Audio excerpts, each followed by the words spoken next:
thirst no more. Thank you. If you'll be seated in God's house. Doctors have told us and biologists have taught us that the body is comprised of 60% water. The brain is 70% water. Our lungs are 90% water. It's said that we need at least 1 gallon of water every day. That is 8-ounce glasses of water daily to replenish and prevent dehydration. And there's no point really at which the body does not need water. You can only survive about 3 to 5 days without water before you die. And so, brothers and sisters, no one would attempt to live without water. You would have to be foolish to go 3 to 5 days without water. Well, when you think of it in those terms, why would anyone attempt to live without Jesus, who is the living water? And so, brothers and sisters, I just believe that really what we need when we feel a quenching in the body is we are really thirsty for that which is spiritual.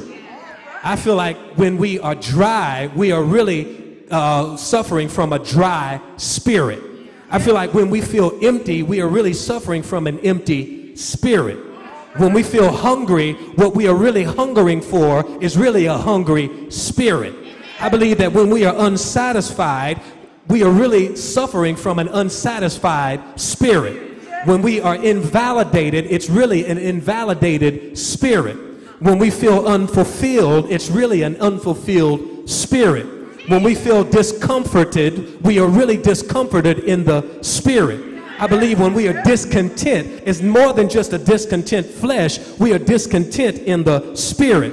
I believe that when we're restless, it's really a restless spirit. I believe that when we are insecure, it's not just our psyche, it's an insecure spirit. And only Jesus can fulfill the desires of the spirit. Spirit has to hook up with God, who's spirit. And when we try to please God in the flesh can't please a spiritual God. We've got to please a God who is spirit with being filled with the Holy Spirit by walking in the spirit. Do I have any witnesses this morning? You cannot satiate that which is insatiable.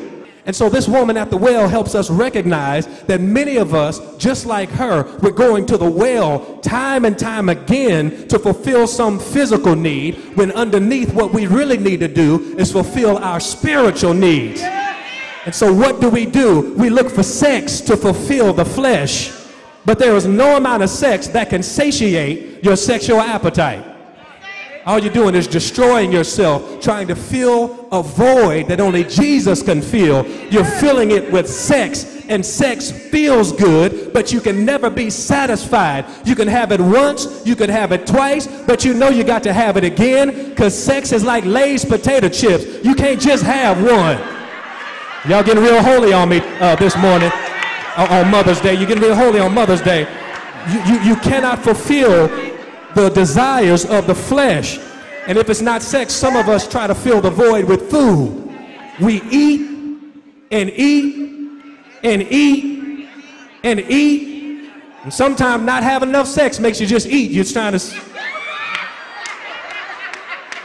Oh, y'all didn't think I was gonna get this real, did you?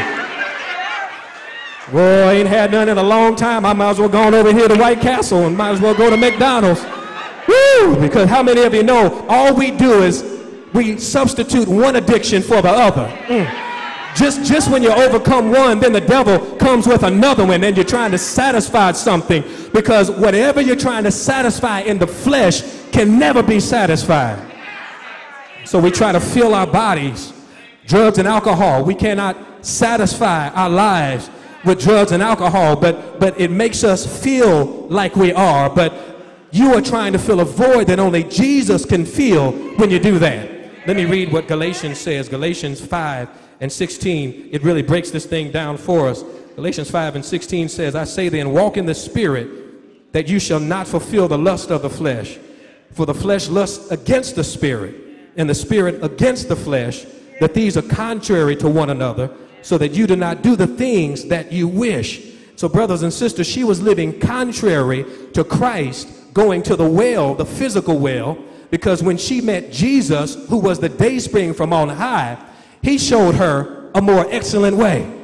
He's saying that when you hook up with me, I can fulfill all of the desires of your spirit and your flesh. Because, can't nobody do you like Jesus.